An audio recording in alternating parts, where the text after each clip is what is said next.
இருவர்களையும் குருவர்களையும் வந்தித்துக் கொண்டு எங்களுடைய மூத்த சைவ புலவர்களுடைய ஆசிகளையும் வேண்டிக் கொண்டு இந்த நிகழ்விலே இணைந்திருக்கின்ற சைவ புலவர்கள், சைவ ஆர்வலர்கள், சைவ அபிமானிகள் மற்றும் பருட்சாத்திகள் நிகழ்வுக்கு தொழில்நுட்ப உதவிகளை வழங்கியிருக்கின்ற கமலா ரவீந்திரன் அம்மையார், மனோ அம்மையார் மற்றும் விரிவுரையாற்ற இருக்கின்ற சைவ புலவர் சிவானந்த ஜோதி ஞானசூரியம் அம்மையார் அனைவருக்கும் எனது பணிவான வணக்கங்களை தெரிவித்துக் கொள்கின்றேன். முதலில் தேவார புராணத்துடன் நாங்கள் நிகழ்வை ஆரம்பிப்போம். திருச்சிற்றம்பலம்.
சிற்றம்பலம். தேவார பாராயணத்தை வழங்கிய விக்னேஸ்வரி முருகேஷ் அவர்களுக்கு நன்றிகளை தெரிவித்துக் கொள்கின்றேன். இன்று 2 விரிவுரைகள். முதலாவது விரிவுரை உண்மை நெறி விளக்கம் தொடர்பாக சைவ புலவர் சிவானந்த ஜோதி ஞானசூரியம் அம்மையார் அவர்கள் வழங்குவார்கள். 2வது விரிவுரை நாவலர் வரலாறு தொடர்பாக இது இளம் சைவ புலவர்களுடைய வரலாறு சிலபஸ்ல இருக்கின்றது. அந்த வகையிலே முதலாவது விரிவுரையை வழங்க வருமாறு சைவ புலவர் சிவானந்த ஜோதி ஞானசூரியம் அம்மையார் அவர்களை அன்போடு அழைக்கின்றேன். வணக்கம். வணக்கம், அனைவருக்கும் வணக்கம். எனது தீட்சா குருவான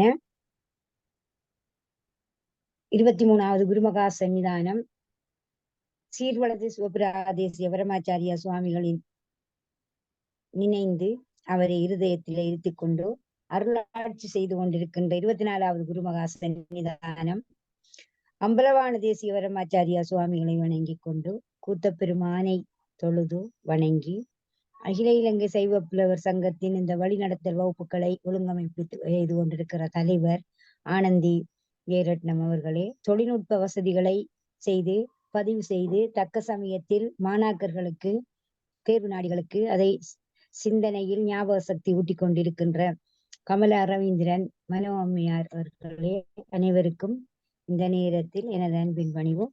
இன்று முதலாவது பாடமாகவும் உண்மை நெறி விளக்கம் 14 மெய்கண்ட சாஸ்திரங்களில் ஒன்றான உண்மை நெறி விளக்கம் என்கின்ற இந்த பாடத்தை கற்பிக்க நாம் இருக்கின்றோம். உண்மை நெறி விளக்கம் என்றால், அதாவது இறை உயிர் தலை ஆகிய அந்த முப்பொருள்களை, அந்த உண்மைகளை, முப்பொருள்களின் உண்மைகளை அளவைகளால் பொருத்துவதும் பிறகு நன்கு ஆராய்ந்து கூறும் நூல்கள் தான். அளவைகளாக பொருத்தி நன்கு ஆராய்ந்து கூறும் நூல்கள் தான் மெய்கண்ட சாஸ்திரங்கள்.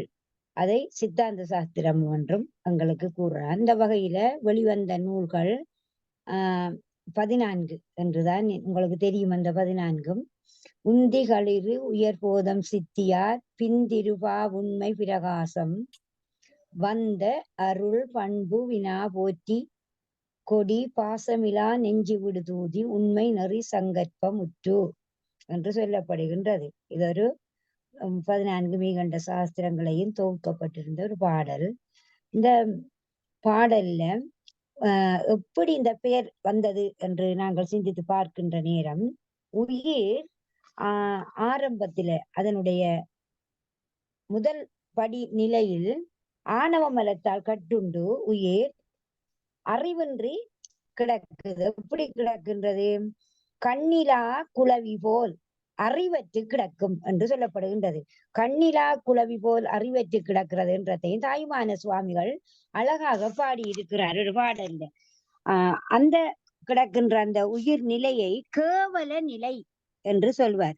அவ்வாறு கட்டுண்டு உயிர் அந்த மலப்பிணிப்பினின்றும் நீங்க இறைவன் அவருடைய அந்த பேரருள் பெருக்கால் உடல், கருவி, உலகு ஆகியவற்றை தந்து அவற்றோடு இயைவித்து வினைகளை நுகரச் செய்கிறான்.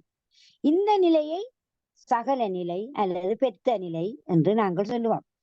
அவ்வாறு இறைவன் மீண்டும் திருவருளால் நுகர்வு பெற்ற இந்த பெத்த நிலையில் இருக்கின்ற உயிர் வினை மாசுகளை நீங்க பெற்று பக்குவம் உள்ள நிலையில இறைவன் முத்திப்பேற்றை வழங்கி அருள்வான். அவ்வாறு உயிர் வீடு பெற்று இன்புற நிலையை சுத்த நிலை என்று நான் கூறுவது. இந்த நிலைகளை தாயுமான சுவாமிகள் ஒரு திருவாக்கால உங்களுக்கு விளக்குறார். அந்த முதலும் ஒரு ஆள் இந்த கேள்வியை கேட்டு நினைக்கிறேன். காரிட்ட ஆணவ கருவறையில் அறிவற்ற கண்ணிலா குளவி போல் கட்டின்றிருந்த எமை வெளியில் விட்டு அல்லலாம் காப்பிட்டு அதற்கிசைந்த பேரிட்டு மெய்யென்று பேசு பால் பொய்யுடல் பெலக்க வினை அமுதமூட்டி பெரிய புவனத்தினிடை போக்குவர உருகின்ற பெரிய விளையாட்டு அமைத்திட்டு ஏறிட்ட தன் சுருதி மொழி தப்பில் நமனை விட்டு இடர் உற உருக்கி இடர் தீர்த்து இரவு பகல் இல்லாத வேரின்ப வீட்டினில் இசைந்து துயில் கொண்மின் என்று சீரிட்ட உலகன்னை வடிவான எந்தையே சித்தாந்த முத்தி முதலே சிறகிரி விளங்க வரு தர்ஷனாமூர்த்தியே சின்மை ஆனந்த குருவே என்று ஒரு பாடலை தாயுமான சுவாமி பாடி இந்த 3 நிலையிலையும் இறைவன் இருந்து இந்த எங்களோட ஆன்மா உயிர் இருந்து சித்தாந்த முத்தி முதலிலே எங்களை விளங்குற தட்சிணாமூர்த்தியின் சின்மை ஆனந்த உருவாக அதுல கடைசியில முத்தி பேற அடைகிற நிலையை அழகாக சொல்ற. இது இந்த உயிர் படிப்படியாக வளர்ச்சி பெற்று இன்புறுதற்குரிய நிலையை 10 வகையான படிகளில வைத்து இந்த ஆசிரியர் விளக்குகிறார். இந்த நிலைகளைத்தான் தசகாரியம், தசண்டா 10 தசகாரியம் 10 செயற்பாடுகள். ஆன்மா ஞான சாதனையில் முன்னேறும் போது ஆத்ம அறிவில் நிகழும் செயற்பாடுகளை, இந்த செயற்பாடுகளை 10 வகை ஞானப்படிகளாக எங்களுக்கு வகுத்து தசகாரியம் என கூறுவது சித்தாந்த மரபு. இதில் முதலாவதாக தசகாரியம் என்ற தத்துவ வடிவு என்று சொல்றார். தத்துவ ரூபம், அதாவது தத்துவ வடிவு என்றால் தத்துவ ரூபம். அப்ப தத்துவ ரூபம் என்று சொல்றத ரூபம் என்றால் வடிவு, தத்துவம் என்றது அதனுடைய தற்சகதுவம். தத்து என்றால் உண்மை, துவம் என்றால் தன்மை, உண்மை தன்மை என்றுதான் தத்துவம் என்று சொல்லப்படுகிறது. அப்ப தத்துவ வடிவண்டா தத்துவ ரூபம். தத்துவ காட்சி என்றால் தத்துவ தரிசனம், தத்துவ தூய்மை, தூய்மைப்படுத்துறா சுத்தி என. அப்ப தத்துவ சுத்தி, தத்துவ தூய்மை என்றாலும் ஒன்றுதான், தத்துவ சுத்தி என்றாலும் ஒன்றுதான். அதே போல உயிர் வடிவு என்றாலும் ஒன்றுதான். ஆன்ம ரூபம், ரூபம் என்றால் வடிவு, ஆன்ம என்றால் உயிர். அப்ப உயிர் வடிவுக்கு ஆன்ம ரூபம் என்று சொல்றேன். உயிர் காட்சி என்றால் உயிர் என்றால் ஆன்ம, காட்சி என்றால் தரிசனம். அப்ப ஆன்ம தரிசனம். உயிர் தூய்மை அடுத்தது. அப்ப உயிர் ஆன்ம தூய்மை சுத்தி. அடுத்தது சிவ வடிவு. அப்ப வடிவு ரூபம், சிவ ரூபம், சிவ காட்சி, சிவ தரிசனம். காட்சி என்றால் தரிசனம். சிவ கலப்பு, அதைத்தான் சிவ யோகம் என்ற. சிவ கலப்ப, சிவ நுகர்வத்தான் சிவபோகம். அதோட போகி அந்த அழுந்தி அதோட அனுபவிக்கிறது, அதுதான் நுகர்வு என்பன. இந்த உண்மைகளை நெறிப்படுத்தி விளக்குவதனால் தான் இது உண்மை நெறி விளக்கம் என்று சொல்லப்படுகின்றது. இந்த நூலை இயற்றியவர் யார் என்று சொல்லுங்க. உமாபதி சிவாச்சாரியார் என்பது எங்களுக்கு மரபாக கூறப்பட்டு வந்த ஒரு கருத்து என்றாலும் அறிஞர்கள்ல திரு டி.நா. அனவரத விநாயகம் பிள்ளை என்பார் சொல்றார், அவர் ஆய்வின் பயனாக இதை அருளி செய்தவர் சீர்காழி தத்துவநாதர் என கூறியிருக்கிறார். சீர்காழி தத்துவநாதர் என கூறப்பட்டிருக்கின்றது. தருமை ஆதீனத்தின் முதல் வெளிவந்த மெய்கண்ட சாஸ்திர பதிப்பில இருந்துதான் இந்த கருத்து ஏற்றுக்கொள்ளப்படுகின்றது. இதற்கு காரணங்கள் சில சொல்றார். ஏன் இவர் அதாவது இதை பாடினவர் சீர்காழி தத்துவநாதர் என்றது. அதுல ஒரு முதலாவது பாடல்ல போட்டிருக்கார், எண்ணும் அருள் நூல் எளிதின் அறிவார்க்கு உண்மை நெறி விளக்க மோதினான் வண்ணமிலா தன்காளி தத்துவனார் தாளே புனைந்தருளும் நண்பாய தத்துவநாதன் என்ற ஒரு பழம்பாடல். அந்த பாடல்ல அந்த பாயிர செயலாக இந்த சிந்தனை உரை உள்ளது. அப்ப அந்த சென்னையில இருக்கிற ராசாங்க கையெழுத்து அந்த நூல் நிலையத்து அந்த பதிப்பிலையும் திருவாரூர் சோமசுந்தர தேசிகரிடத்துல வந்த அந்த உரை பதிப்பிலும் இந்த பாடல் இருக்கின்றது, அவங்களோட உரையிலிருந்து. அப்ப இந்த பாடல்ல தன்காளி தத்துவனார் என பொதுப்பட கூறப்பட்டதே அன்றி இவர் பெயர் இன்னது என்று விளங்க வடிவா கூறவில்லை.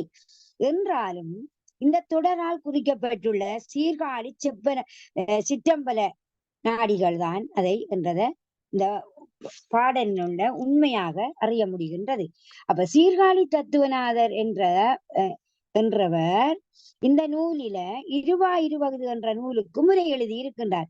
அந்த உரையினுடைய இறுதியிலையும் ஒரு பாடலை போட்டிருக்கிறார். எப்படி என்றால், இருபகுதி உரை எழுதினோன் முன் ஒருவா விகற்பம் உணர்ந்தோன் அருளுடம்பாம் பண்புடைய சிற்றம்பல நாடி தாழ்வணிவோன் சண்பை நகர் தத்துவநாதன் என்று போட்டிருக்கிறாரு. அப்ப இது ஒரு வெண்பாவாக காணப்படும். இதுல சீர்காழி தத்துவநாதரின் ஆசிரியராக இருந்தவர் தான் சிற்றம்பல நாடிகள் என்றது நல்லா உங்களுக்கு விளங்கப்படுகின்றது.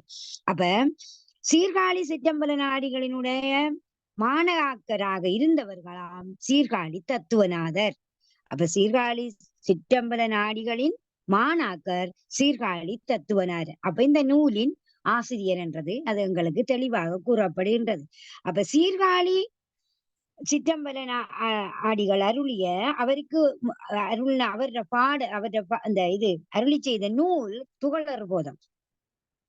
அதுல கூறப்பெற்ற 30 நிலைகளும் இந்த உண்மை நெறி விளக்கத்தில் உள்ள 6 பாடல்கள். உண்மை நெறி விளக்கத்தில் எத்தனை பாடல்கள் இருக்கு? 6 பாடல்களிலான கொடிக்க வினாலு போல, வினாவன்பா 14 போல இது 6 பாடல்கள். 6 பாடல்கள் அமைந்துள்ளன. ஆனா அதுக்குடைய பாயிர பாடலோட 7ஆக கூறப்படுகின்றது.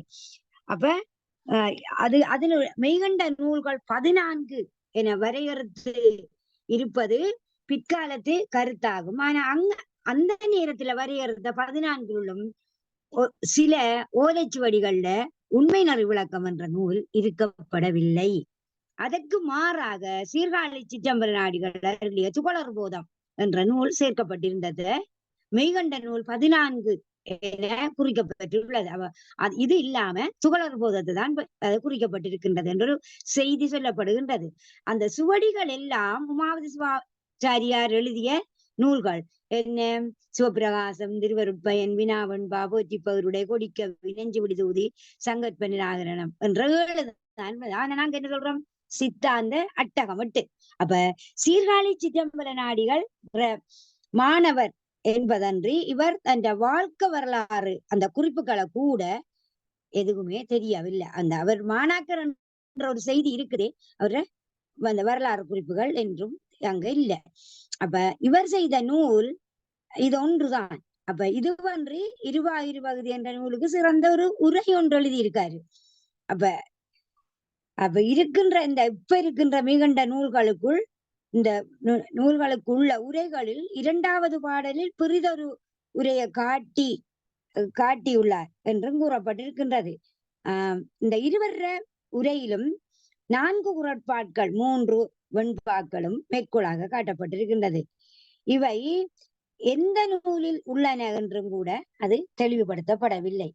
எனவே மெய்கண்ட நூல்களில் இவர் காலத்துக்கு முன்னமே வேறு பல உரைகள் இருந்தென்று தெளிவாக தெரிஞ்சாலும் இவர் தம் உரையுள்ள அப்பர், சம்பந்தர், தேவார பாடல்களையும் போற்றி பகருடைய என்ற ஞான நூலையும் மேற்கோளாக காட்டியிருக்காரு அவர நூல்ல. அப்ப இந்த இவர் கூறினவர் யாரு? அனவரத விநாயகம் பிள்ளை என்ற அந்த வையாபுரி பிள்ளை, சிற்றம்பலம் என்ற அருணாசலம் பிள்ளை ஆகியோருக்கு கிடைத்த ஓலைச்சுவடிகள்ல அவர் நூல்ல உமாபதி சிவாச்சாரியர் செய்த நூல்களுள் உண்மை விளக்கம் என்று ஒரு நூல் காணப்படவில்லை என்று வடிவா அனவரத அனவரத விநாயகம் பிள்ளை, வையாபுரி பிள்ளை, சிற்றம்பலம் மு அருணாசலம் பிள்ளை ஆகியோர்களுடைய ஓலைச்சுவடிகள் இருந்து எங்களுக்கு சொல்லப்படுகின்றது. சீர்காழி சிற்றம்பல நாடிகளினுடைய காலம் 14ஆம் நூற்றாண்டு என தெரிகின்றது. இவர் காலமும் அதைத்தான் இருக்கும் என்று கருதப்படுகின்றது. எதுவாக இருந்தாலும் மெய்கண்ட நூல்கள் 14 நூல், 3 நூல்கள் மிக சுருங்கியவாக இருக்கின்றது. வினாவன்பா 13, கொடிக்கவி 4 பாடல்கள், உமாபதி சிவாச்சாரியம் அதில் அருளியவது அது. இந்த நூல் பாயிரத்தோடு 7 பாடல்கள்.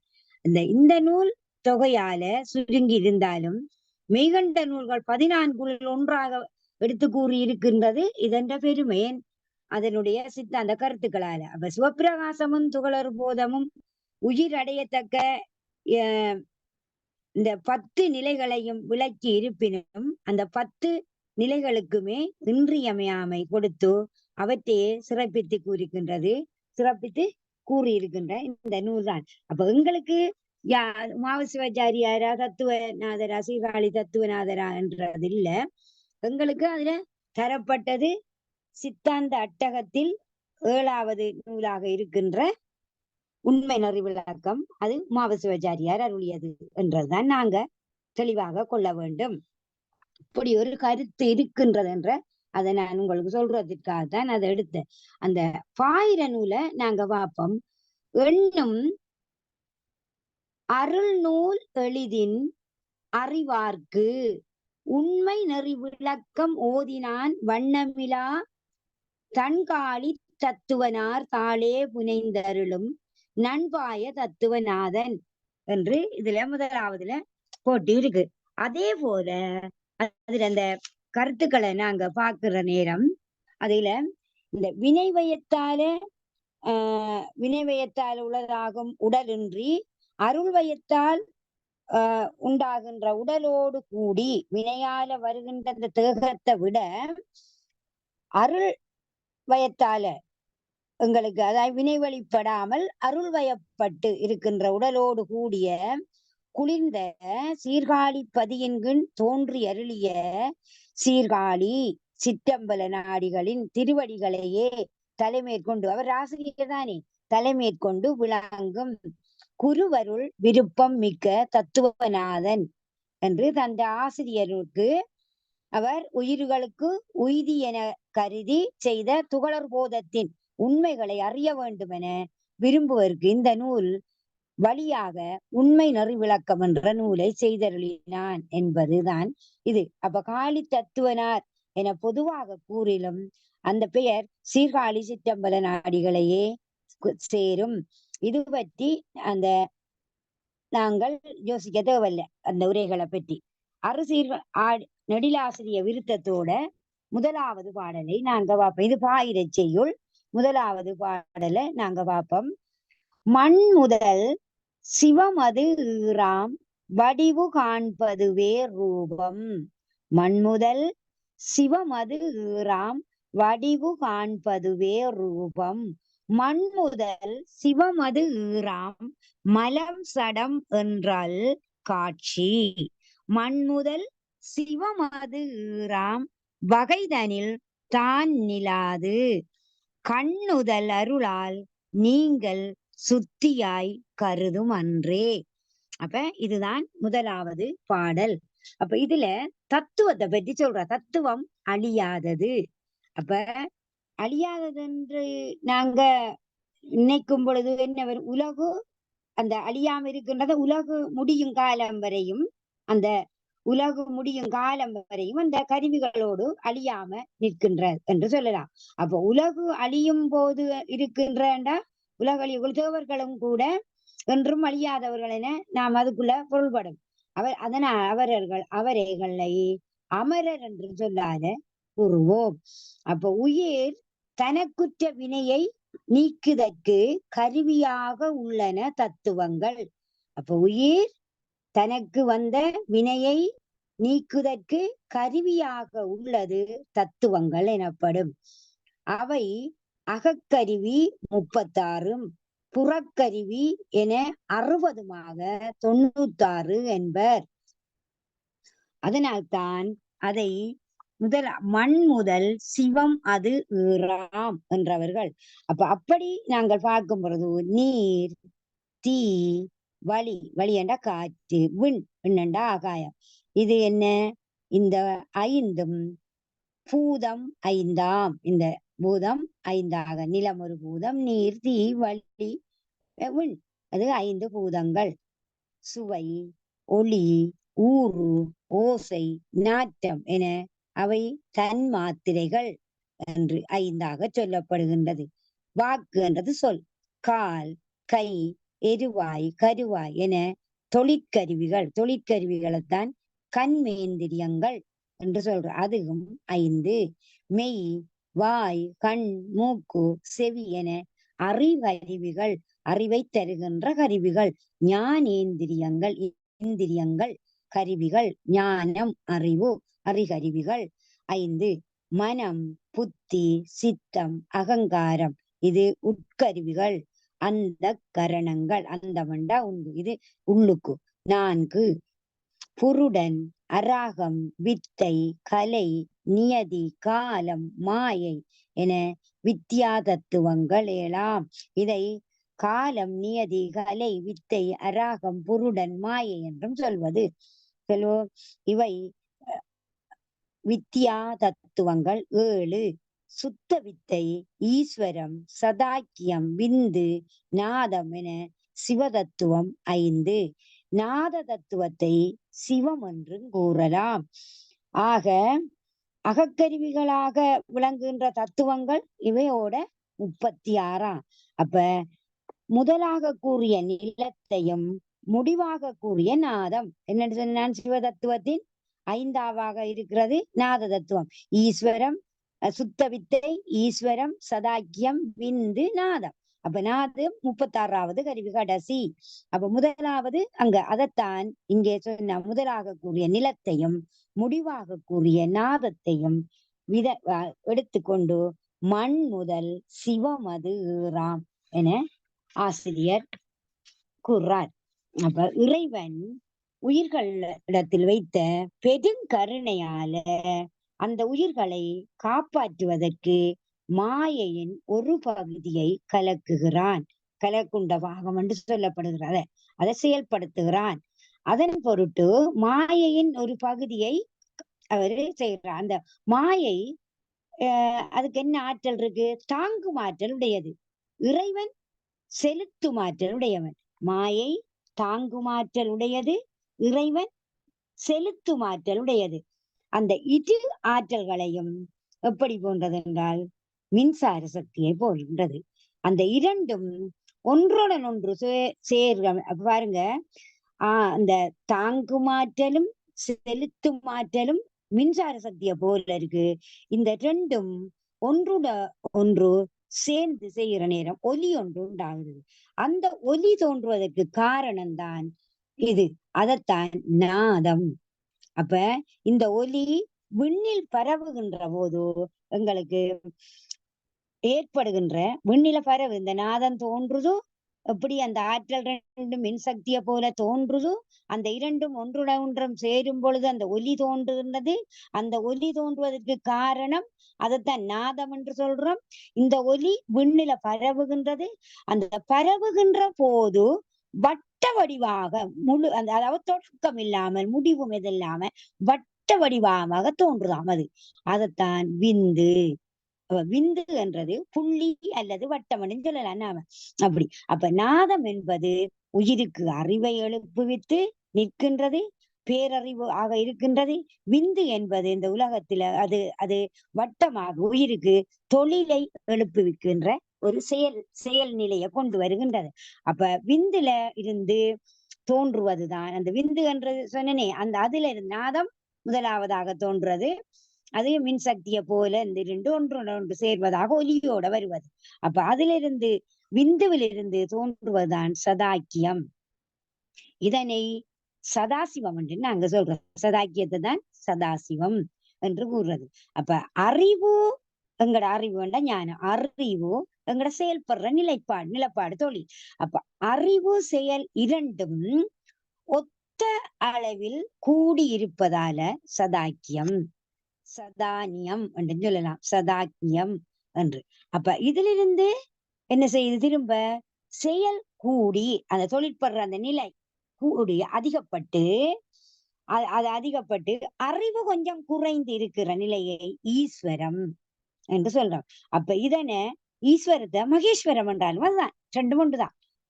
ஈஸ்வரம் என்றாலும் உண்டு, மகேஸ்வரம் என்று. அப்ப இதிலிருந்து அறிவு கூடி செயல் குறைந்த நிலையை சுத்த வித்தை. முதல் சொல்லப்பட்டது என்ன? இதிலிருந்து செயல் மிகுந்து அறிவு குறைஞ்சிருக்கிற நிலை ஈஸ்வரம். இதுல இருந்து அறிவு கூடி செயல் குறைந்திருக்கிற நிலையை சுத்த வித்தை என்றார். அப்ப இதுல அறிவு கூடி இருக்கு, அதான் வித்தை தத்துவம். வித்தை கூட சுத்த வித்தை என்பார். அப்ப சிவபெருமானால தொழிற்படும் இந்த 5 தத்துவங்களுக்கும் முறையே என்ன சொல்ற? சிவம், சக்தி, சதாசிவன், மகேஸ்வரன், உருத்திரன் என்ற 5 தலைவர்களாக இவை சுத்த தத்துவம். அதைத்தான் சொல்ற பிரேர காண்டம் என்று பெயர் வரும். பிறகு ஈஸ்வர தத்துவத்தில் வாழ்கின்ற எண்மருள் அந்த வித்யா தத்துவர்கள் 8 பேருக்குள்ளையும் முதல்வராகிய இருக்கிறவர் அனந்த தேவர். அவர் மகேஸ்வரனின் அந்த ஈஸ்வரன் என்று சொல்லப்படுற மகேஸ்வரனின் ஆணையை பெற்று சுத்த மாயையில் ஒரு பகுதியை கலக்குவார். அதுக்கு பிறகு 2வதாக கலக்குற நேரம் அதனால் மாயை காரிய மாயையை நாங்கள் என்ற தத்துவம் தோன்றுகின்றது. மாயையில காரிய மாயை தோன்றுகின்றது, தத்துவம் தோன்றுகின்றது. அப்ப அதிலிருந்து அந்த காரிய மாயை தத்துவத்திலிருந்து காலம், நியதி, கலை, வித்தை, அராகம் என்னும் தத்துவங்கள் தோன்றும். அப்ப இவற்றுள்ள நிலையோச்சு பாருங்கள். காலம், நியதி, கலை, வித்தை, அராகம் என்ற இந்த தத்துவங்கள் 5 தோன்றும்.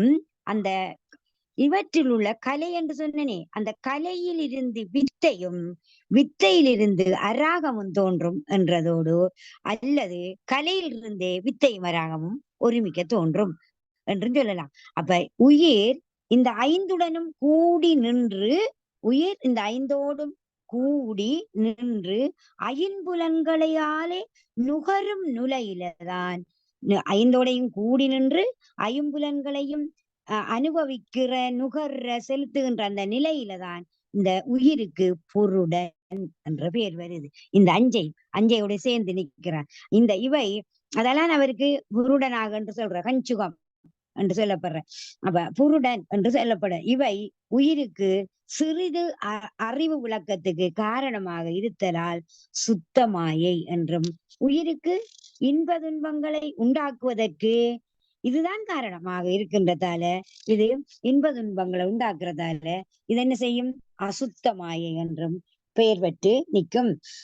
இந்த அசுத்தமாய என்று நிற்றலினால இதற்றை சுத்த அல்லது சுத்த என்றும் சுத்த அசுத்த மாயை என்றும் சொல்லலாம்.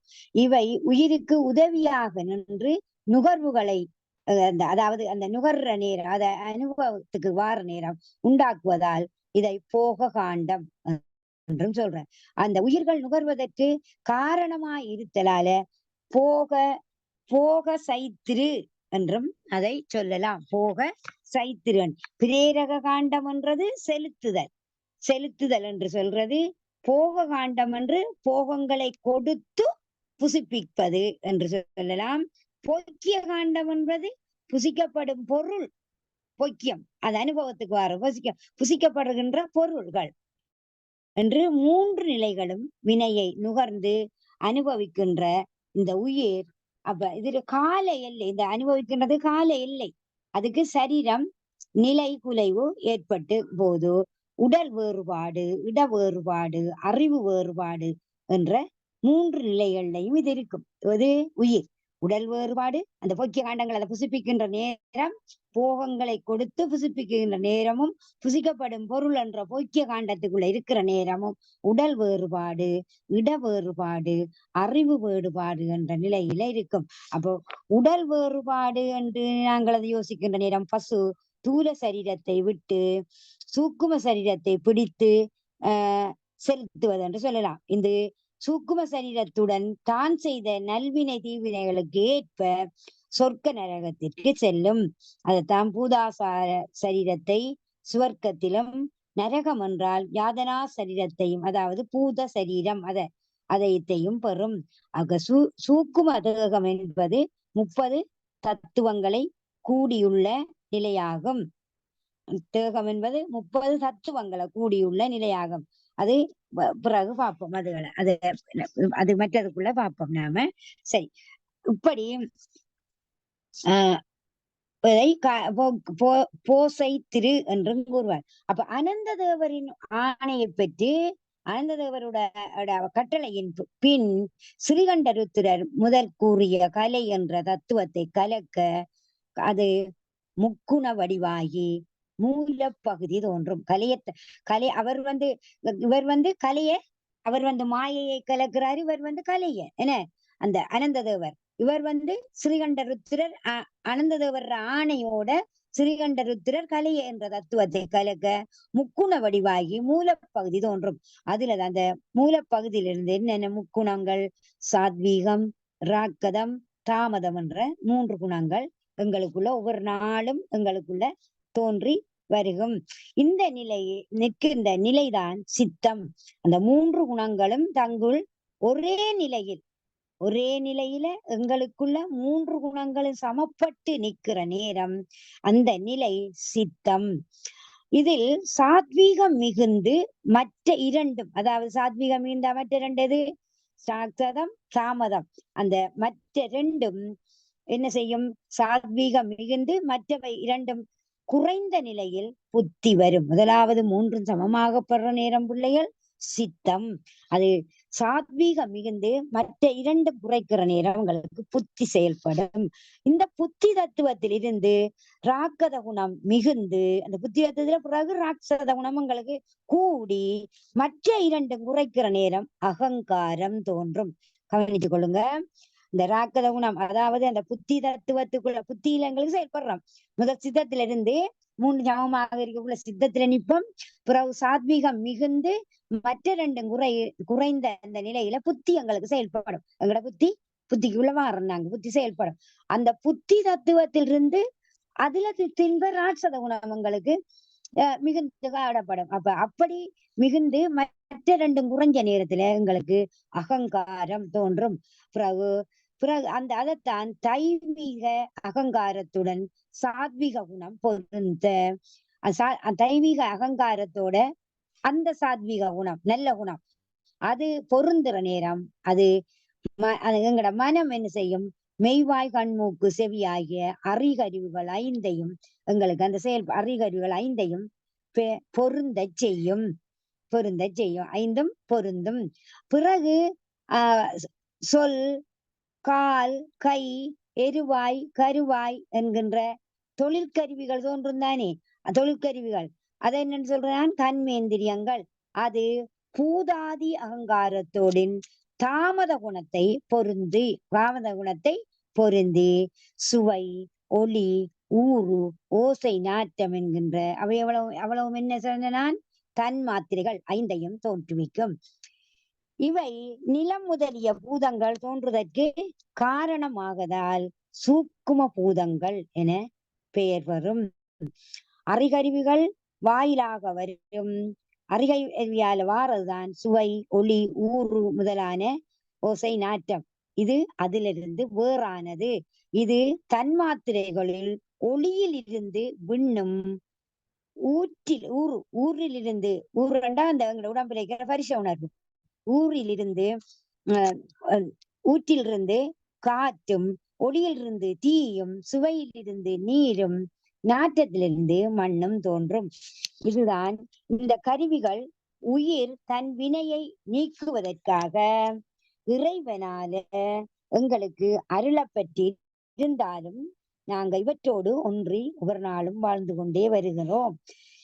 இந்த வாழ்கிற வாழ்வுதான். ஆனா இந்த இவற்றால நாங்க ஒன்றி வாழ்ற நேரம் வருகின்ற இன்பம்தான் இன்பம் என்று நாங்க கருதக்கூடாது.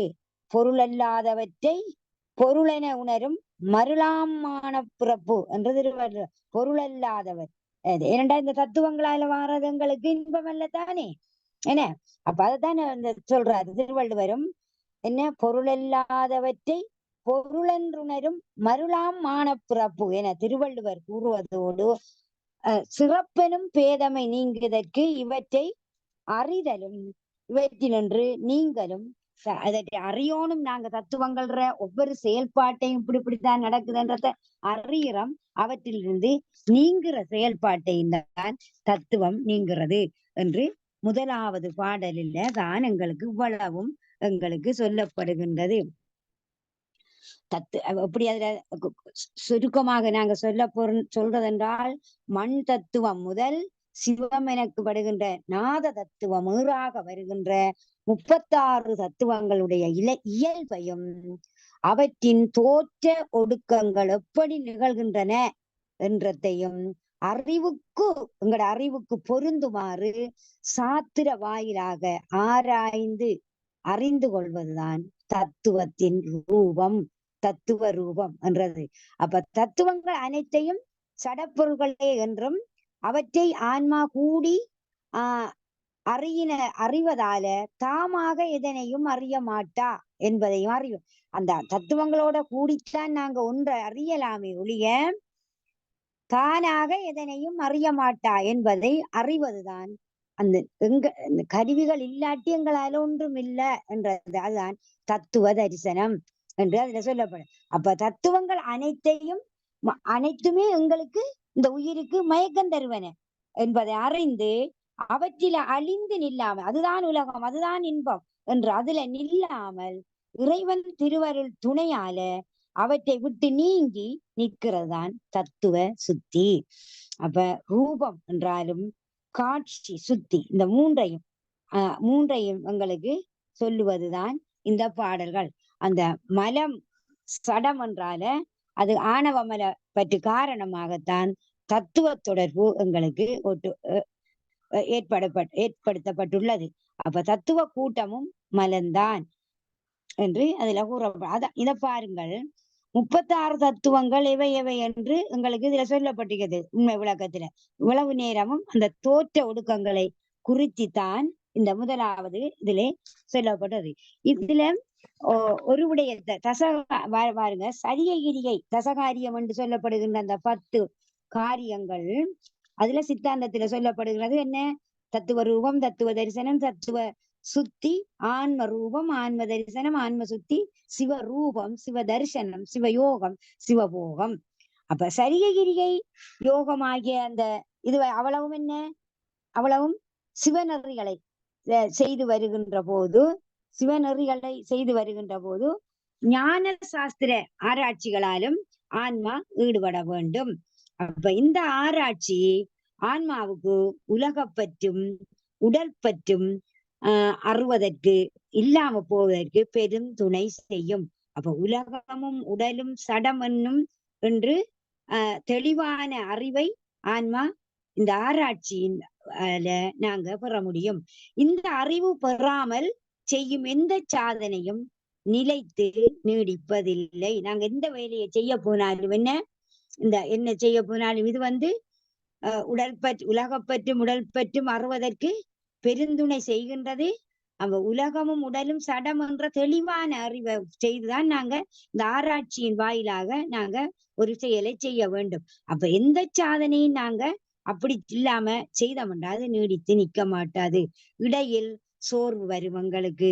அந்த சாதனையில நாங்க செயல்படுத்தி இதை முடிக்கணும், இந்த காரியத்தை இன்னைக்கு இந்த வேலையை செய்து முடிக்கணும் என்றதுல அந்த உறுதியான அந்த சாதனையாக செய்யணும் அந்த உறுதி உள்ளத்தோட தொடர்ந்து பயன்படாம போகும். அந்த உறுதியான உள்ளத்தோடு தொடர்ந்து பயன்பெறும் பொருட்டு தான் இதை நாங்க பயில வேண்டும். அது அப்படி நாங்க நினைச்சிட்டு இது எல்லாம் அந்த இறைவன் நம்மட கருவிகளாலேயோ நம்மட செயலாலேயோ அல்ல. இது நாம இது இல்லாம ஏதோ தத்துவ இந்த சுத்தி செய்து இது நான் அல்ல என்ற அந்த ஆன்ம அடுத்த ஸ்டெப்புக்கு போற நேரத்துல செய்து வார நேரத்துலதான் அப்படி அது எங்களுக்கு இறை வழிபாடு செய்வதோடு அமையாமல் ஞான சாஸ்திர ஆராய்ச்சிகளை செய்வதனாலதான் ஆன்மா உண்மை நெறியில எங்களை நின்று தலைப்படும். அதுக்காகத்தான் அதை இந்த நூலுக்கு உண்மை நெறி, அந்த உண்மை நிலையில நிக்கிற அதுக்கு ஒரு நெறிய சொல்லியிருக்காங்க. 10 இந்த ஸ்டெப் படி அதைத்தான் அதெல்லாம் உண்மை நெறி விளக்கம் என்ற அந்த பெயர் வந்தது. அப்ப எங்களுக்கு எங்களை நாங்க ஒரு விடயத்தை செய்யறதுக்கு எங்களுக்கு ஆராய்ச்சியும் வேணும், அனுபவமும் இணைந்து தொழிற்படுகின்றது. அதை நாம சொல்லுவோம். அப்ப அதைத்தான் ஆராய்ச்சி சாஸ்திர ஆராய்ச்சி வாயிலாக என்று 36 தத்துவங்கள் இயல்பை ஆராயும் தத்துவ ரூபந்தான் அவை சடம் என்றதை நாங்க அறிஞ்சி அதுல இருந்து விலகி தத்துவ தரிசனத்தை காணணும். தத்துவங்களிலிருந்து புறப்படுற தரிசனத்தை, அந்த உண்மை நிலையை, அந்த ஆன்மா இருந்த இயல்பை அறியும். அறிஞ்ச உடனே எங்களுக்கு என்ன வரும்? ஆன்ம ரூபம் வரும் தானே. ஆன்ம ரூபந்தான் எங்களுக்கு கிடைக்கப்படுகின்ற அபர ஞானம். அந்த இறை வழிபாட்டுடன் கூடி இறை வழிபாடு நாம் எதை செய்யும் பொழுது என்ன செய்கிறேன், எப்படி செய்கிறேன்? நாங்க சிவனாக செய்யப்பட்டது அதை நான் செய்கிறேன் என்று சிவனுக்கு முன்ன வச்சு நாம் எந்த ஒரு வழிபாட்டையும் அது இறை வழிபாட்டோட தான் நாங்க எந்த ஒரு காரியமும் செய்கிறோம். நான் இல்லப்பா இது ஏதோ பெருமாண்ட கருணையால் இது நடத்துது நாங்க சொல்லி கொண்டு செய்கிற நேரம் அது செய்கிற நேரம் ஆன்மா பரஞானம் என்கின்ற அந்த பரஞானம் என்னத்தால வருது? அனுபவ ஞானத்தாலதான் அந்த உரிய தகுதியை அடைஞ்சிடும் ஆன்மா. அப்ப சரியகிரிய யோகமாகிய அந்த சிவநெறிகளோடு கூடி தத்துவ ரூபம், தத்துவ தரிசனம், ஆன்ம ரூபம் ஆகிய மூன்றையும் ஆன்மாவிடத்திலே எங்களுக்கு செய்யற நேரம் என்ன நடக்குது? எங்களுக்கு மலபரிபாகம். அதுக்கு பிறகு நடக்குது இருவினை ஒப்பு நிகழ செய்யும். அப்ப அந்த இருவினை என்றது நல்வினை பயனாகிய இன்பத்தில விருப்பும், தீவினை பயனாகிய துன்பத்தில வெறுப்பும் இன்றி நிற்கும் சமநிலை என்ற நிலை. இந்த நிலை எங்களுக்கு வந்துட்டென்றால் ஆன்மா பக்குவ நிலை அடைஞ்சிட்டு என்று நாங்க நினைத்துக் கொள்ளலாம். அப்ப பக்குவம் என்றதை நீங்க என்னன்றதான் முதல் ஒரு பாடத்துல சொல்லியிருக்காங்க. பக்குவம் என்றால் என்ன? உணர்த்தியதை உணர்த்தியவாறு உணர்த்திய போதே உணரும் உணர்வு. என்னது பக்குவம் என்றால்? உணர்த்தியதை உணர்த்தியவாறு உணர்த்திய போதே உணரும் உணர்வு. அப்ப இந்த பக்குவத்தை நாங்க பெற்றுட்டோம் என்றால் ஆன்மாவுக்கு பரஞானத்தில அனுபவபூர்வமாக உணர்த்துறதுக்கு இறைவன் எப்படி வருவான்? அனுபவத்துல நாங்க அறிஞ்சிட்டோம். நாங்க உணர்த்திய போது பக்குவத்தை பெற்றுட்டோம் என்றா இறைவன் எப்படி வருவார் எங்களுக்கு அதை காட்டுறதுக்கு? இறைவன் மானிட சட்ட போர்த்தி அப்ப சீவன் முத்தரை ஒரு சீவன் முத்தரை கொண்டு அவர் மூலம் சீவன் முத்தர் மூலம் குருநாதராக எங்களுக்கு காட்சி தருவாரு. அது என்ன தத்துவ இந்த தரிசனம், ஆன்ம தரிசனமாக வருது. அப்ப காட்சி தருவார் எங்களுக்கு. குருநாதனாக காட்சி தருகிறான். இந்த குருநாதனாக வருவதைத்தான் இந்த உண்மை நிர்விளக்கம் நூல்ல சிவரூபம் என்று கூறுது. பார்த்துக்கொள்ளுங்க, அழகாக சொல்றேன். சிவரூபம். அந்த ஏன் அது மானிட சட்ட போத்தி அல்ல ஒரு சீவன் முத்தரைக்குள்ள அந்த சீவன் முத்தருக்குள்ள சிவன் குருநாதனாக காட்சி தாரத சிவரூபம் என்று கூறாது. இந்த இடத்துலதான் ஆன்மாவுக்கு அந்த பரஞான உதிப்பு தொடங்குகிறது. அப்ப குருநாதன் ஞானத்தை ஞானத்தை பக்குவமடைந்த ஆன்மாவுக்கு உணர்த்தும் போது அந்த ஆன்மா என்ன 36 தத்துவங்களை கடந்த தன் வியாபக நிலையை அனுபவபூர்வமாக தான் எந்த ஆன்மா அப்படி இந்த வியாபகமாக இருக்கின்ற அனுபவ நிலையிலே இருந்து அது பெற்றுவிடும் பெறும் அனுபவ வியாபக நிலையிலிருந்து அனுபவபூர்வமாக அது பெறத்தை உணர்கிறது. இந்த நிலையில தான் அந்த ஆன்மா தத்துவங்களை கடந்து நிற்பதால அவற்றின் கண் உள்ள பற்று எங்களுக்கு அதன் மேல இருக்கிற பற்று அற்றுவிடும். எண்ணத்துல மேல தத்துவங்களை கடந்து நின்றதால அந்த தத்துவங்கள் இருக்கிற பற்று இது என்னத்தை செய்ய போதோ அதனால் ஒன்றுமே இல்லை, அற்று விடுகின்றது. அதாவது உலகப்பற்றும் உடல் பற்றும் அறவே எங்களுக்கு நீங்கி போயிரும். அத என்ன சொல்றோம் நாங்க, ரெண்டு நீங்கிட்டா தத்துவ சுத்தி என்ன இந்த அப்ப ஆன்மா தான் ஒரு வியாபகன், திருவருளின் துணை கொண்டே இந்த நிலையை நாங்க உணரலாம். நாம வியாபகன் என்றால் வியாபகனாக இருக்கேன், நான் ஒரு வியாபகன், அந்த திருவருளின் துணை கொண்டத்தான் இந்த நிலையை உணரலாம் என்று அந்த அனுபவ அடிப்படையில தான் உணரும் பொழுதோ ஆன்ம தரிசனம் எங்களுக்கு முதலா அதுல கிடைக்கப்படுகின்றது. ஆகவே இறைவன் குருநாதனாக வருகின்ற சிவரூபத்தில தத்துவ சுத்தியும் எங்களுக்கு ஆன்ம தரிசனமும் உடனே நிகழ்கின்றது. அப்ப அத உடன் நிகழ்ச்சியாக வருகின்றது. அப்ப உடன் நிகழ்ச்சி என்றால் என்ன? உடனே நிகழ்ச்சி வருதுன்னு எப்படி அங்க யோசிப்போம்? உடனே ரெண்டு நிகழ்து. எப்படி நிகழ்து? சிவரூபத்தில தத்துவ சுத்தியும் எங்களுக்கு வருகின்றது, ஆன்ம தரிசனமும். தத்துவத்தில சுத்தி அடுத்த அந்த முதல் மூன்றிலையும் பிறகு தத்துவத்திலிருந்து சுத்தி அடைகிறோம். என்ன அந்த தத்துவ ரூபம், தத்துவ தரிசனம், தத்துவ சுத்தி. அந்த தத்துவ சுத்திக்கு வந்துட்டோம்டா அடுத்தது நாலாவது என்ன? ஆன்ம தரிசனம். ஆன்ம ரூபம், ஆன்ம சுத்தி, ஆன்ம தரிசனம். அப்ப ஆன்ம தரிசனம் உங்களுக்கு கூட ரெண்டு நடக்குமா? அது ரெண்டும் அதுக்குள்ள எப்படி என்றா ஆடி வருதல் என்று நாங்க சொன்னோம்டால் என்ன, ஆடுதலும் வருதலும் ஒரு சமயத்துல தான் நிகழும். ஆடி வாராங்க என்று சொன்ன ஆடி வாராங்க, ஆடி வாரது வேறையா இல்ல தானே? அப்ப ரெண்டு ஒருமிக்கு நிகழ்வது போல அங்க உங்களுக்கு உதாரணமாக கூறப்படுது. அப்ப தத்துவ ரூபமும் தத்துவ தரிசனமும் ஆன்ம ரூபமும் குருநாதன் ஆன்மாவுக்கு காட்சிப்படுத்துவதற்கு முன்பு உடனாக நிகழ்கின்றது. ஆனா தத்துவ சுத்தியும் ஆன்ம தரிசனமும் சிவரூபமும் குருநாதன் ஆன்மாவுக்கு காட்சி தரும்போது உடனாக நிகழ்கின்றது. அப்ப காட்சிக்கு முன் நிகழ்வது அவர் ஞானம், காட்சியின் போது நிகழ்வது பரஞானம். விளங்குதானே? அப்ப அது ரெண்டு முன்னுக்கு நிகழும், அதுக்கு பின்னுக்கு நிகழ்ற நேரம். அது முன்னுக்கு நிகழ்ந்தால் அபரஞானம், பின்னுக்கு காட்சியின் போது நிகழ்வதால பரஞானம் வருகின்றது. அப்ப பரஞானம் என்றால் என்ன? சைவ சித்தாந்த சாத்திரங்களை கற்பதால வார ஞானம் என்ன, அதானே பரஞானம்ன்றது. சைவ சித்தாந்த நூல்கள், முனிவர்கள் சொன்ன வாக்குகள், அதுகளால வாரதுதான் பரஞானம். அப்ப ஆன்மாவின் ஆணவமல மறைப்பை போக்குற திருவருளாளன் உண்டாகிறது தான். மறைப்பை போக்குறதுக்கு சிவபெருமானால உண்டாகின்ற அனுபவ ஞானம்தான் அனுபவ ஞானம் அது என்று சொல்லுவோம். எது? பரஞானம். அப்ப ஆன்மாவின் ஆணவமல மறைப்பை போக்குன்ற திருவருளால உண்டாகிறது அனுபவ ஞானம், அதுதான் பரஞானம் என்றது. அதைத்தான் பதிஞானம் என்றும் நாங்க சொல்லலாம்.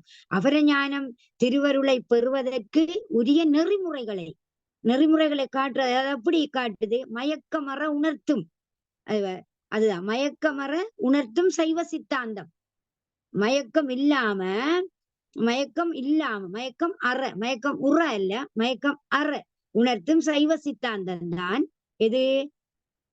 அபர ஞானம். அது என்ன?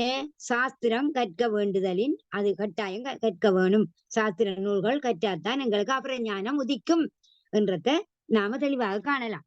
குருநாதன் உணர்த்திய அந்த சிவஞானத்தை பெரிதும் போற்றி சிவோகம் பாவனை செய்தால் அந்தரியமாக எங்களுக்கு பூசை ஆகிய எப்படி சொல்லலாம், அக வழிபாடு செய்தலால திருவைந்தெழுத்து என்றது அந்த சாதனைகள் ஆன்மா செய்து வார அந்த நிலை மீண்டும் மீண்டும் சாதனைகளை அது திரும்ப திரும்ப உரைப்போட உறுதியோட அப்படி அந்த எங்களுக்கு அந்த ஆர்வம் மேலிட ஆன்மா திருவருள் தரிசனத்தை பெறும். அப்ப திருவருளுக்கும் சிவனுக்கும் பேர் அந்த திருவருளுக்கும் சிவனுக்கும் பேதம் இல்லை என்றதால இந்த திருவருள் தரிசனத்தையே இந்த நூல் சிவதரிசனம் என்று சொல்லுகிறது.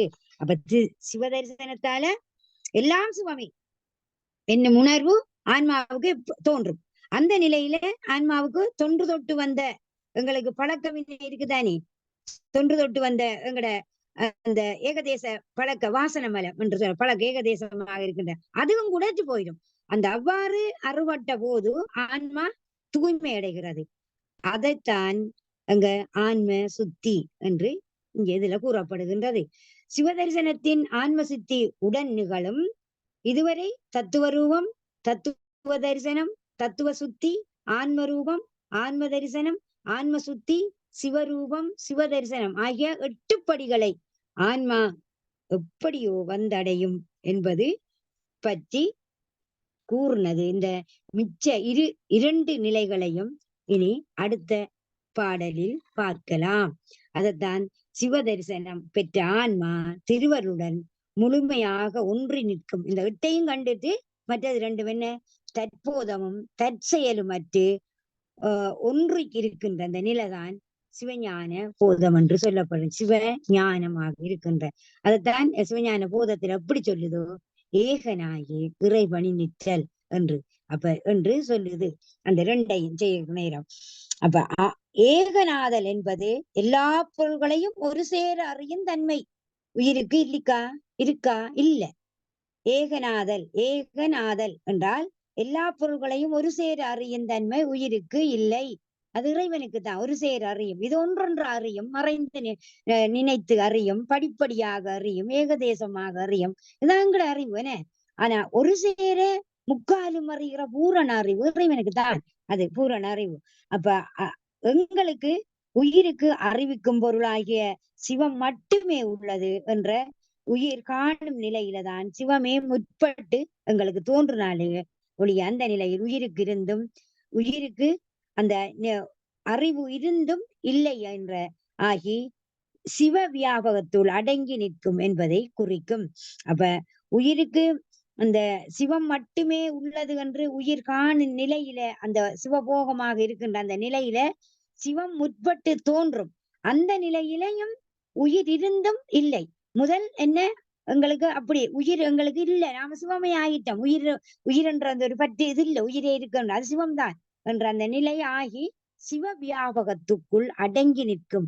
அதுதான் அங்க ஏகன் ஆதல், சிவனாக ஆதல், அவன்தான் சிவன்தான் என்ற அந்த நிலைப்பாட்டுல வரும். அதைத்தான் அந்த நேரத்தில் நான் சிவனாக நிற்கின்ற நேரம்தான் இறை பணி நிற்றல். அப்ப சிவனருளால் அன்றி ஒன்றையும் செய்யானாகி அவன் அருள் வழி நிற்கிறது தான் அதைத்தான் அது சொல்லுது. அப்ப திருவருடன் ஒன்றி நிற்பதை தான் சிவயோகம். திருவருளோடு ஒன்றி சிவத்தோடு ஒன்றி நிற்கின்றது தான் சிவயோகம் என்று சொல்லுகிறது. அப்ப சிவயோகத்தில் நிலைத்து நிற்கின்ற ஆன்மாவின் கண், சிவயோகத்தில் நிலைத்து இருக்கின்ற ஆன்மாவின் கண், ஆன்மாவில் சிவபெருமான் தன் எண்குணத்தையும் செய்வான் என. அப்போது உயிர் சிவானந்தத்துல சிவானந்தம் அதுக்கு இருக்கும். அந்த நிலையில் ஆன்மா சிவானந்த பெருக்கில மூழ்கி தன்னை மறந்து அதிலே மூழ்கி இருக்கும். இந்த பேரின்ப நிலையை தான் மூழ்கி இருக்கின்ற அந்த பேரின்ப நிலையை தான் சிவ போகம் என்று இந்த உண்மை நெறி விளக்கம் உங்களுக்கு எடுத்து கூறுகிறது. அப்ப இதுவே சைவ சித்தாந்தத்தின் முடிவான நிலை என்று சொல்லப்படுது. சிவ போகம், சிவயோகம் இருந்து எல்லாம் சிவம் என்று இறைவனி நிற்கின்ற ஏகனாகி நிற்கின்ற அதுக்கு பிறகு இது சிவபோகம். சிவானந்த பெருக்கில மூழ்கி தன்னை மறந்து நிற்கின்றேன் என்கின்ற நிலையை, நான் நிற்கின்றேன் என்கின்றதை மறந்து அது நிற்கிற அந்த நிலையைத்தான் உண்மை நெறி விளக்கம் சொல்லுது. இது சைவ சித்தாந்தத்தின் முடிந்த நிலை. இதைத்தான் சிவஞான போத சூத்திரத்திலையும் கூட தசகாரியத்துக்கு பொருள் சொல்றதுக்கு சிவஞான போதத்துல பாருங்க 7ஆம் சூத்திரத்துல இருந்து 11ஆம் சூத்திரம் வரையும் சைவ புலவர்களுக்கும் இது கட்டாயம் தேவை. சைவ புலவர்களும் அப்ப 7ஆம் சூத்திரத்துல இருந்து 11ஆம் சூத்திரம் வரையும் அந்த இந்த சாதனையில இடம்பெறதும் இந்த சூத்திரம் 10, 11 பயனிலையில வாரும் இங்கு நாங்க சிந்திச்சு அதை யோசிச்சு எழுதலாம். ஏழாம் சூத்திரத்திலையும் தத்துவ ரூபம், தத்துவ தரிசனம், ஆன்ம ரூபம் ஆகிய மூன்றும் வரும். எட்டாம் சூத்திரத்தில தத்துவ சுத்தி, ஆன்ம தரிசனம், சிவரூபம் ஆகிய மூன்றும் வரும். ஒன்பதாம் சூத்திரத்தில ஆன்ம சுத்தி, சிவ தரிசனம் ஆகிய இரண்டும் வரும். 10ஆம் சூத்திரத்தில் சிவயோகம் ஒன்றும், 11ஆம் சூத்திரத்தில் சிவ போகம் ஒன்றுமாக இவ்வாறு தசகாரியங்கள் சிவஞான போதத்தில 7லிருந்து 11லையும் அடங்கி காணப்படுகின்றது. அது ஆன்ம ரூபம் என்பதும் ஆன்ம இயல்பை சாத்திர அந்த வழியாக அறிந்து கொள்வதாகும். 8ஆம் சூத்திரமும் சிவரூபம் என்பது சிவபெருமானே குருநாதனாக வருவதை 8ஆம் சூத்திரம் தெரிந்தானே, தம்முதல் குருவுமாகி தவத்தினில் உணர்த்த விட்டுகின்றது. அப்போ 9ஆம் சூத்திரத்திலையும் ஆன்மாவுக்குள்ள பசு ஞானங்களை நீக்கி ஆன்ம சுத்தி சிவஞானத்தை உணர்த்துவதை அது காட்டுது. அதை சிவ தரிசனத்தை காட்டுது. அதாவது 9ஆம் சூத்திரத்தை சொல்றேன் நான். அப்ப அது சிவ தரிசனம் நிகழ்றத அது ஆன்ம சுத்தியை காட்டுறது. 10ஆம் சூத்திரத்துல மும்மல நீக்கம்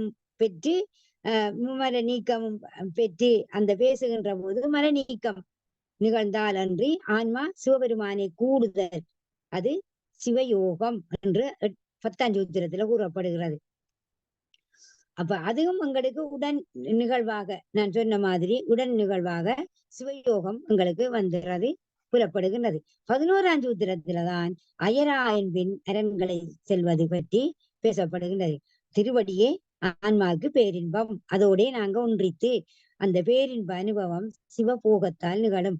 எனவே 11ஆம் சூத்திரம் பேசுகின்ற சிவபோகத்தை, அதையும் உண்மை நெறி விளக்கம் இவ்வளவு, அந்த உண்மை நெறி விளக்கம் அதாவது இளம் சைவ புலவர்களுக்கு என்றாலும் பாருங்க, சைவ புலவர்களோட ஒன்றித்து எத்தனையாம் 7ஆம் சூத்திரம் இருந்து 11ஆம் சூத்திரம் வரை ஒரு பாயிண்ட்டுக்கு நீங்க எழுதினாலே நீங்க இளஞ்சைவ புலவரை முழுமையாக உண்மை நெறி விளக்கத்தை அறிவை பெற்றிருக்கிறீர்கள் என்றத அதை சுட்டி காட்டலாம் இருக்கிறது.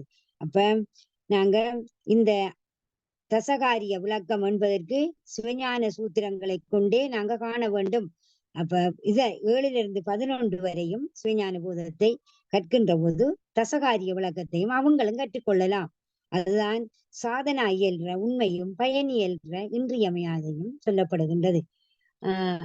எனவே நாங்கள் 2வது பாடலும் 3வது அந்த மற்ற பாடல்களை அடுத்த வகுப்பில் பார்க்கலாம் என்று கூறி எனக்கு நேரம் வந்துவிட்டது என்று நினைக்கிறேன். என்னுடைய நேரம் சரியென மிஸ். இது கொஞ்சம் முதலாவது ஆரம்பம் என்றவுடைய அறிமுக உரையோட சேர்ந்து அந்த நூலினுடைய விளக்கங்களும் அந்த ஆசிரியருடைய விளக்கங்களும் அந்த நூல் எவ்வாறு எழுந்தது, அது பெயர் வர காரணம், அதை இயற்றியவர் என்கின்ற அந்த விளக்கத்தோடையும் எங்களுக்கு முதலாவது அந்த 36 தத்துவங்களுடைய தோற்ற முறையும் ஒடுக்க முறைகளோடையும் கூறப்பட்டதுனால அது கொஞ்சம் விரிவாக அமைந்துள்ளது.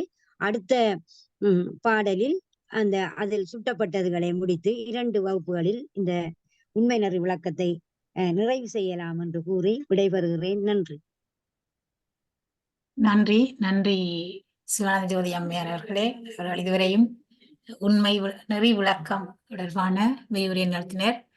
அவருக்கு சைவப்புலவர் சங்கத்தின் சார்பிலும் பயன்பெற்றவர்களின் சார்பிலும் நன்றிகளை தெரிவித்துக் கொள்கின்றேன். நன்றிகள்.